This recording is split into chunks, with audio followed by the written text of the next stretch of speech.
Amancan halamızı zəng vurmuşdu ya. Deyirdi bir dənə qız elçi tapıblar bizimə. Eğer istiriz gəlsinlər, deyək gəlsinlər. Mənə də deyəm biləysə. İşiraz gəlsin inşallah. Kim ne verdi? Vallahi da ben onu bilmirəm nə verdiyi nə cürdür. Elə bizi tapmış o da onu mən bilməm. Ya bilməyinə də bilen bir zat var nə? Yox çoxsa sən nenen qoymaz. Gələ burada mənim qızım ola ki. Sən qoyma. Mağıl elə valla. O gün yine kuşuyla zəng vurmuşdu. Kızın görtadırdın, aksin görtadırdın kızın.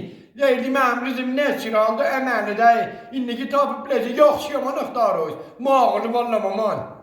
Bəli ki nəçir olam, bəli istəmə ki nəçir olam. Yo özündə ham verim əməlidir. Da əməli qalmayı biləməyəm, qardaşımı dudum adamcan.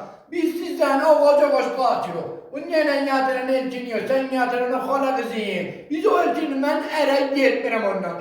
O günlərdə mən almışı verə dedim, bura yoxçusu qoymayız, gələ bura ki. Abcican nəyimiz demə ya. Mən çok kule yok, çok kuleylığımız devletlerden. Yok ki bu zaman ben siziz. Mesela kuleydik, yamanıdık, kardeşimi niye koydun geldi ben aldı. Senin kardeşin o yerde nazır gedemişti de gene çok temene.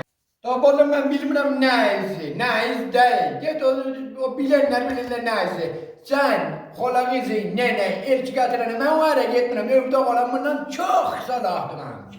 Gidenin gitmeyin bu götüme ya. Amanca bağışla. Ha maşallah eləməyən gömçü içirəm. Ney? Tüh ya. Götüyle yara çıktı hey.